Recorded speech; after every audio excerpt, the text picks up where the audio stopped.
vais partager mon écran. Hop. Voilà, donc là, vous voyez, vous voyez la présentation? Oui, Impeccable, parfait. impeccable. Euh, bon, alors en effet, le sujet ce soir, c'est donc les rideaux d'air en été. Et puis, Fabienne, tu m'as rajouté intérêt et utilisation. Donc, je vais tâcher de couvrir ces deux sujets et puis de vous dire tout ce que je sais sur ce thème. Alors, j'ai organisé ma présentation en cinq parties. Dans un premier temps, l'étude des phénomènes aéroliques au niveau des entrées. C'est important de comprendre ce qui se passe pour comprendre le besoin que l'on a de trouver des solutions à ces phénomènes. La deuxième partie traitera des critères de performance qui font que cette séparation climatique est efficace ou non. Ensuite, on verra les technologies qui sont mises en œuvre pour atteindre ce niveau de performance. Et puis ensuite, j'ai trois études de cas qui vous montreront de manière concrète les bénéfices qu'ont pu apporter ces solutions. Alors, en deux mots, parce que je suis bien persuadé que ce n'est pas ce qui vous passionne le plus, mais une présentation de Beadle très rapide.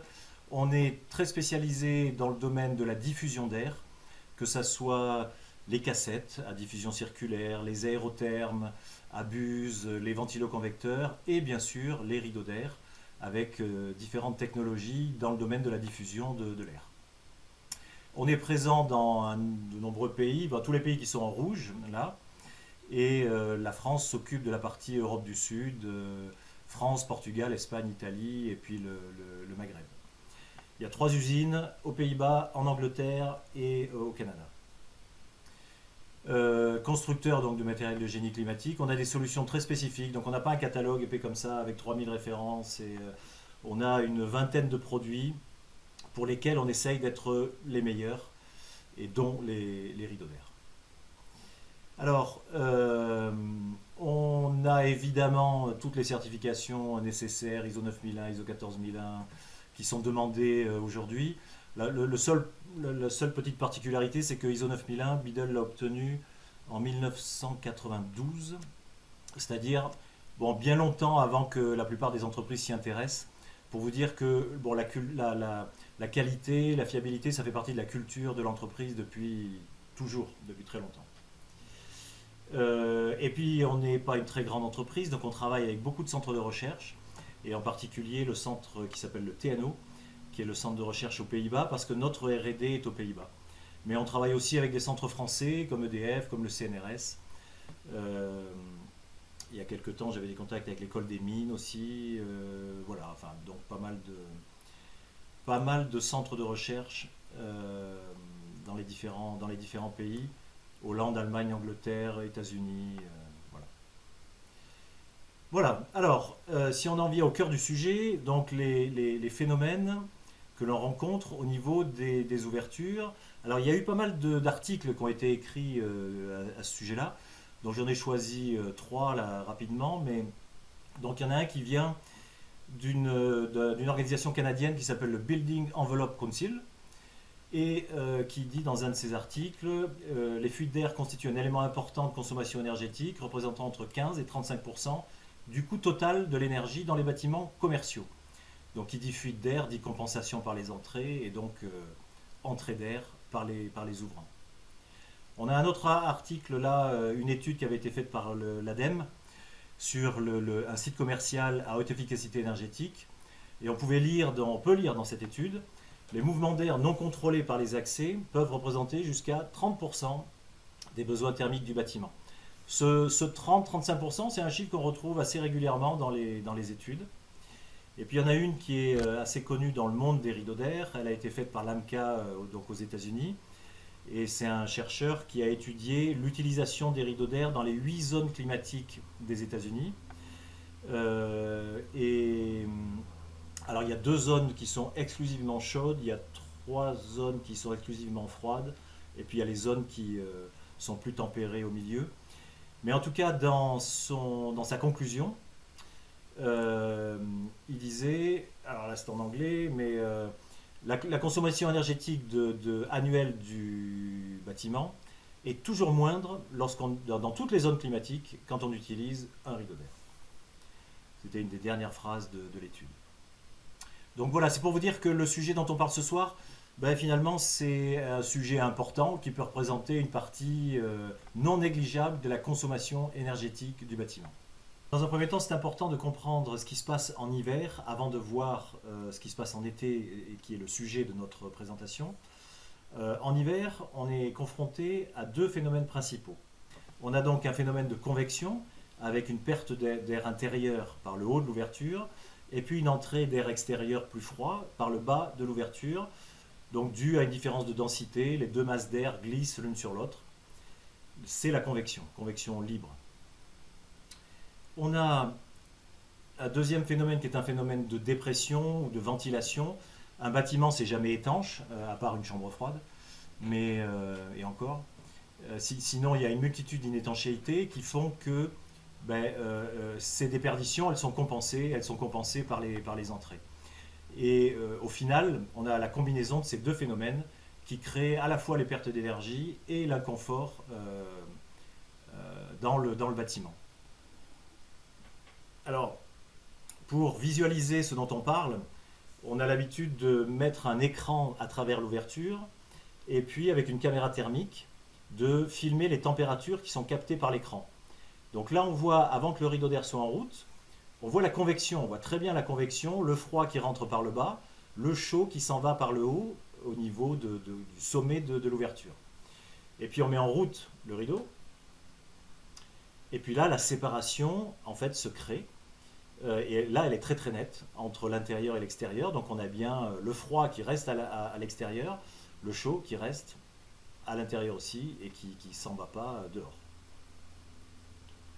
Donc, je trouve que là, la séparation était très très nette entre l'intérieur et l'extérieur. Alors, en été maintenant, puisque c'est le cœur du sujet, eh bien, on a des phénomènes qui sont inversés. C'est-à-dire que l'air chaud est humide, et ça va être important ensuite, mais plus humide, rentre par la partie supérieure de la porte, et puis l'air frais et climatisé s'en va à l'extérieur par le bas de l'ouverture. On a, mais l'été c'est dans une moindre mesure un phénomène de différence de pression et de ventilation, mais on peut aussi avoir ce phénomène-là, sachant que le phénomène principal qu'on veut combattre en été, c'est le phénomène de convection. Et les conséquences de tout ça, c'est 1. La surconsommation au niveau de la clim, 2. Le confort qui est dégradé, 3. Éventuellement les entrées d'insectes à chaque ouverture de porte, et puis l'entrée d'humidité, liée à ces deux flèches, la flèche rouge et la flèche bleue qui rentrent dans le bâtiment. Voilà, l'humidité peut poser des problèmes parfois de condensation. Et puis quand la clim est en train de déshumidifier, elle n'est pas en train de rafraîchir. Donc l'humidité à l'intérieur du local est un problème. Voilà, vous avez ici une simulation de ce que représentent les déperditions par les portes en été. Donc le chaud est à l'extérieur, le bleu représente l'air frais climatisé à l'intérieur du magasin, et on voit très bien les déperditions qui se produisent par le bas de l'ouverture et l'entrée d'air chaud et plus humide qui rentre par le haut de l'ouverture. Alors un autre diagramme, alors là attention parce que les couleurs ne représentent pas les températures, les couleurs représentent les vitesses. Et je trouvais que ce schéma était intéressant parce que, alors en bleu on est à 0,2 mètres secondes et puis dans les rouges on est à 1 mètre seconde. Donc on a de l'air chaud extérieur qui rentre à 0,2, 0,4, 0,6 mètres secondes et l'air intérieur climatisé sort du bâtiment à pas loin d'1 mètre seconde. Donc on imagine les déperditions qu'on peut avoir lorsqu'une porte s'ouvre d'un local climatisé sur une ambiance plus chaude en été. Alors je vous présente là la formule toute simple de la convection telle qu'elle a été définie par deux chercheurs, Mann et Hofer. Alors il existe une vingtaine de formules différentes. On a choisi celle-là parce qu'elle était la plus adaptée, on va dire, à nos climats. Donc si on veut évaluer la convection qu'on a au niveau de son ouverture, il faut prendre un stagiaire et puis lui faire le calcul En permanence d'ailleurs, toutes les minutes, parce que ça change toutes les minutes. Euh, et quand on regarde ce qui se passe au niveau d'une porte, alors on a un logiciel, on fait tourner un logiciel qui nous dit l'ampleur de la convection. Donc là, c'est une porte de 2 mètres de large, de 2 mètres 60 de haut. Il fait 25 à l'intérieur, il fait 35 dehors. Hop. Ouais, dans cette formule, il y a deux éléments clés qui sont la hauteur et l'humidité. C'est très important.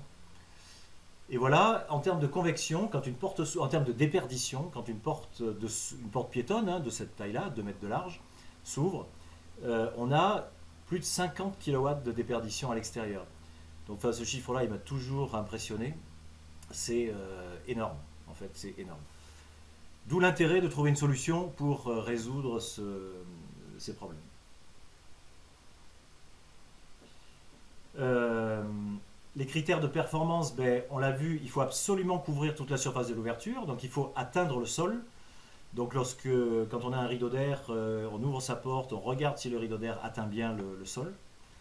Il faut que le jet soit convergent parce que s'il est très divergent, il y a une grande partie de l'air qui sera perdue vers l'extérieur.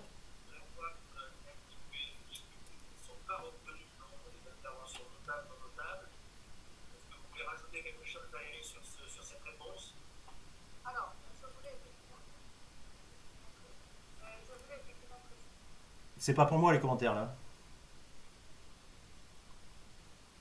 Non, non, c'est pas pour toi. Ah Je oui, pense d'accord. Ok. qu'elle a laissé son micro. Ouais, ok. Je pense que tu peux poursuivre. Et puis il faut s'ajuster au changement de conditions climatiques parce que le vent change en permanence, les températures changent du matin à l'après-midi, etc. Donc il faut que le rideau soit capable de s'ajuster tout au long de la journée. Alors cette image, ce n'est pas une simulation, c'est de véritables mesures de température faites de chaque côté d'une ouverture avec un rideau d'air. Ce qu'on ne veut pas, c'est avoir du bleu qui s'en va vers l'extérieur et on ne veut pas du rouge dans la partie haute qui rentre à l'intérieur. Et là, effectivement, la séparation, elle est bien faite. Elle est optimale. Alors, les technologies qu'on met en œuvre pour réussir ces séparations, on va dire, c'est la partie zone de soufflage. Alors, première technologie qui est mise en œuvre, elle consiste en une grille de soufflage qui est très particulière, qui s'appelle le redresseur de jet, et qui permet d'éliminer les turbulences créées par les ventilateurs. Alors, un ventilateur, c'est un générateur de turbulences, hein, ça crée des gros vortex, des grosses turbulences, et on veut éviter ça. Donc, on prend une grille avec des lamelles très profondes pour casser ces turbulences. La deuxième technologie que l'on emploie, euh, voilà, c'est la vitesse constante. C'est-à-dire, on veut éviter de souffler très vite. Quand on souffle vite, on induit de l'air extérieur et on perd de l'énergie aussi à l'extérieur. Et donc, pour éviter de souffler vite, on va plutôt jouer sur l'épaisseur du jet que sur la vitesse de soufflage. Donc ça, c'est la deuxième technologie qui est mise en œuvre pour ce type de solution. Donc voilà, on veut éviter les vitesses élevées et puis ça permet d'ajuster en permanence les débits aux variations de conditions climatiques. Le, le rideau, voilà, il élargit son jet, mais il augmente jamais sa vitesse. Voilà, la technologie qui est mise en œuvre pour connaître les températures intérieures et extérieures, puisque c'est indispensable pour pouvoir évaluer la force de la convection, c'est une sonde infrarouge qui est insérée dans le rideau et qui mesure au sol les températures à l'extérieur et à l'intérieur. Et en fonction des mesures qu'il prend, ben, le rideau d'air, justement, dans son petit boîtier de contrôle, là, il a la formule de la convection, il sait quelles sont les forces de la convection, et donc il ajustera son débit pour atteindre le sol sans s'écraser au sol et puis sans s'arrêter à la moitié de la hauteur de l'ouverture. Donc plus besoin d'installer une sonde à l'extérieur, filaire, etc. L'appareil intègre une sonde qui mesure à la fois les températures intérieures et extérieures. Et puis par la même occasion, ça peut aussi servir de contacteur de porte, puisque la sonde voit si la porte est ouverte ou fermée aussi. Olivier, petite question de néophyte. On parle souvent de rideau d'air chaud. Alors Oui. pourquoi on souffle de l'air chaud et pas de l'air ambiant ou de l'air rafraîchissant Oui. Voilà. Alors, bah, tu remarqueras que dans toutes nos communications, les brochures, le site internet, les présentations, on parle jamais de rideau d'air chaud, mais on parle de rideau d'air. C'est vrai que bon, il y a cette pratique là du RAC, RAC, rideau d'air chaud qu'on retrouve dans les CCTP un peu partout. En fait, non, on voit qu'il faut utiliser le rideau d'air en été, et donc il n'y a aucune raison de l'appeler rideau d'air chaud.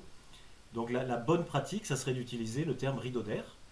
Et le rideau en été utilise de l'air ambiant qu'il recircule, il utilise l'air climatisé qui fait recirculer. Et on verra après dans les études de cas que ça suffit largement pour créer une séparation climatique optimale, enfin bonne. Donc non, il n'y a pas de raison de l'appeler rideau d'air chaud en fait. Ok, oui, c'est juste Une une habitude qui habitude, est rentrée oui. dans les mœurs, mais qui finalement n'est pas conforme à la réalité. Non, et puis effectivement, ça crée des mauvaises habitudes. Parce que effectivement, quand on appelle ça rideau d'air chaud, on se demande pourquoi on devrait le mettre en route en été. Alors qu'en fait, le rideau d'air, c'est une séparation climatique, c'est une isolation du bâtiment. Et on a autant besoin d'isoler l'été que l'hiver. La sonde infrarouge lui permet de connaître les températures intérieures et extérieures, lui permet de connaître la force de la convection, donc d'adapter son jet d'air. Donc voilà ce qu'on ne veut pas obtenir. On ne veut pas obtenir un rideau qui soit sous-dimensionné et donc qui laisserait passer laisser perdre l'air climatisé dans la partie basse. On ne veut pas obtenir un rideau qui soit surdimensionné, qui souffle et qui s'écrase au sol et qui va perdre ici de l'air qu'il a repris à l'intérieur et donc ça c'est des pertes d'énergie. On veut une séparation voilà, qui atteint le sol, qui ne s'écrase pas et qui empêche à la fois l'air chaud de rentrer et l'air froid de partir à l'extérieur. Alors bon, il y a un schéma qui est un peu compliqué, que je vais peut-être sauter ici, mais qui dit que l'efficacité de la séparation climatique, elle est de 80%. Donc ça veut dire qu'on réduit de 80% les pertes d'énergie à l'extérieur par rapport à une porte ouverte qui n'a pas de solution.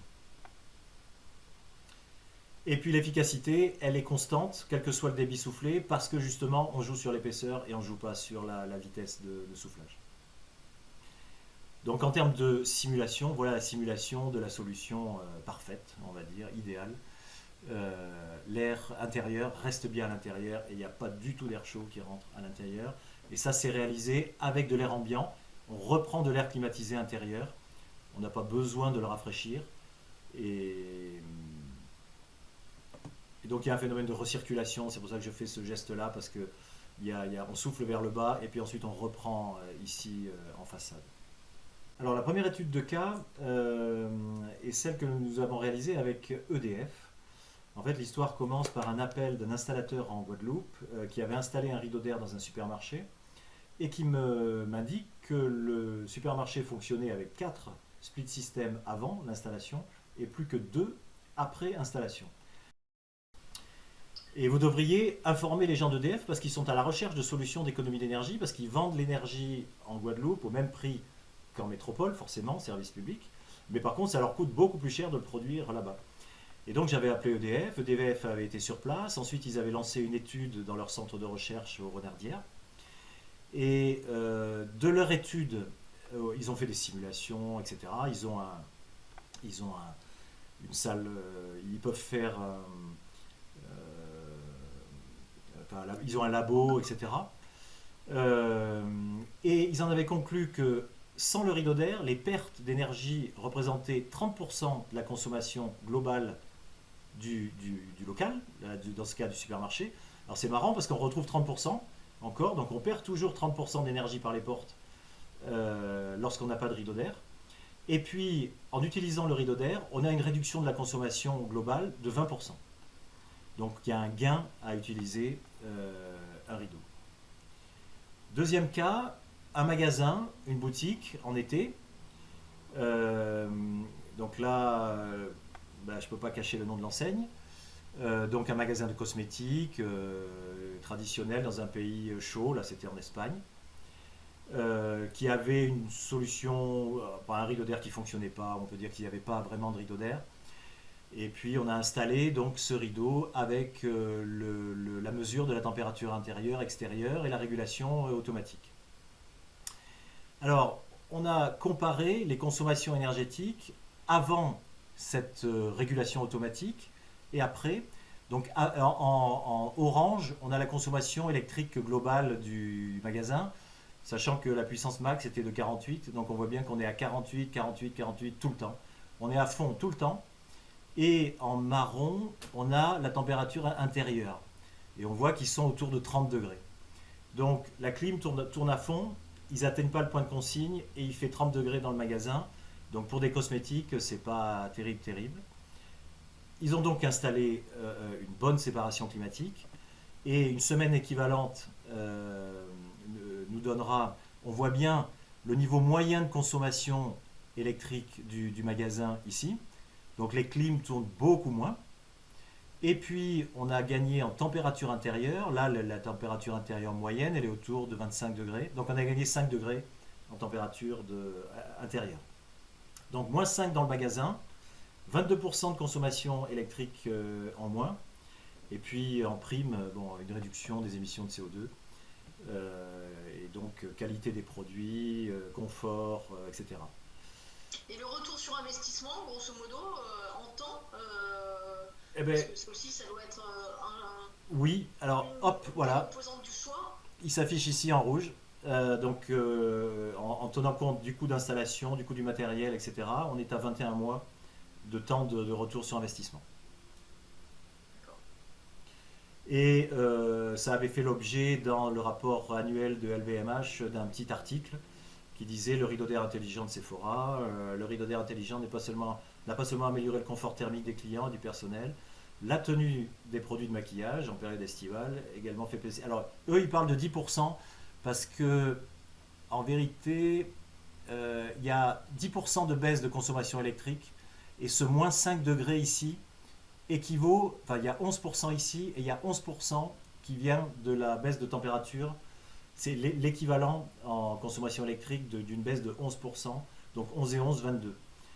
Mais eux ont précisé 10% de baisse de consommation et amélioration du confort thermique. Donc ça c'est la deuxième étude de cas.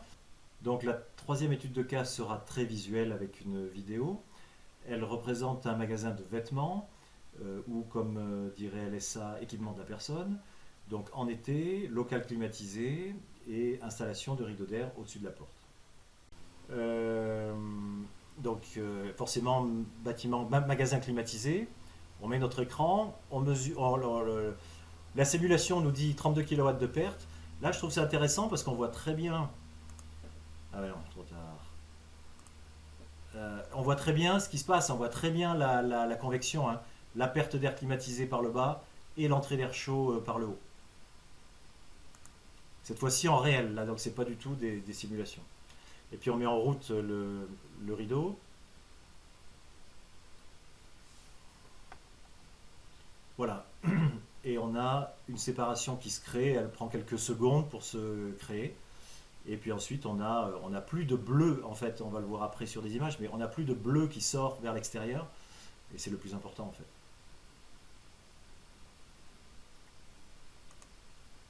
Voilà ce que ça donne sans et avec une bonne séparation. Ce qui est sûr, c'est que le rideau d'air, il permet de laisser les portes ouvertes. Et laisser les portes ouvertes, c'est un élément important pour le renouvellement d'air. Et ce qu'il faut en ce moment, c'est renouveler l'air au maximum. Donc que ça soit par le système de ventilation mécanique ou par les ouvrants. Et quand on a la possibilité de laisser ces portes ouvertes le plus longtemps possible, c'est bien pour le Covid, justement. Donc c'est dans ce sens-là qu'on aide à trouver des solutions, effectivement. Juste, on a vu avec les nouvelles normes pour réduire les consommations d'énergie qui vont demander des efforts aux bailleurs et aux preneurs, qu'on allait tous chercher des solutions pour faire des économies et notamment peut-être envisager de refermer ces portes qui étaient ouvertes. Est-ce que c'est une crainte pour vous, fabricants de rideaux d'air, et quelles solutions optimales vous allez apporter et innover pour justement essayer de garder ces portes ouvertes qui commercialement sont très impactantes et puis peut-être générer encore plus d'économies d'énergie. Ouais. Non, alors effectivement, la Convention citoyenne, là, une des propositions, c'est la fermeture des portes des magasins. En ce moment, c'est au Conseil d'État. Donc, mais il y a de grandes chances que ça passe parce que c'est une question d'image aussi. Et moi, j'ai fait un recours, mais en leur expliquant que un rideau d'air, ça faisait beaucoup plus. Un rideau d'air, même avec des portes qui s'ouvrent et qui se ferment, c'était une solution très économe et que on pouvait économiser 80% avec un rideau d'air par rapport à des portes qui s'ouvrent sans rideau d'air. Mais malgré la démonstration mathématique, et je pense qu'ils iront vers cette solution, il n'y aura pas énormément d'impact parce que finalement, il n'y a pas grand monde qui garde ses portes ouvertes en permanence. Euh, on voit ça effectivement sur les Champs-Élysées, on voit ça dans les flagships de certaines enseignes, mais globalement, 80% des solutions, elles sont associées à des portes automatiques, hein, des portes automatiques ou des portes battantes, même plus de 80%. Donc je ne pense pas qu'il y ait un impact très important sur l'utilisation des rideaux d'air. Et les rideaux d'air, de toute façon, dans le décret tertiaire, etc., c'est une solution d'isolation complémentaire des ouvrants, même si les portes ne peuvent pas rester ouvertes en permanence. Quand les portes s'ouvrent plus de 20% du temps, mathématiquement, on arrive à démontrer qu'on commence à gagner de l'argent en utilisant un bon rideau d'air. Donc, non, c'est une solution qui rentrera dans les solutions d'économie d'énergie, c'est sûr. Ok. Euh, Est-ce que tu as fini ta présentation, Olivier? c'est l'heure, hein? Oui, non, mais si tu as fini, est-ce que tu peux rendre l'écran qu'on se voit un petit peu tous? Oui, oui, oui, oui. Alors attends, je regarde. Oui, j'avais d'autres thermographies qui montraient les séparations. Et puis, oui, après, oui, oui, effectivement, après on passe à autre chose. Bon, les insectes, on en parlera un autre jour. Voilà, je vous remercie beaucoup de votre attention et je suis disponible si vous avez des questions.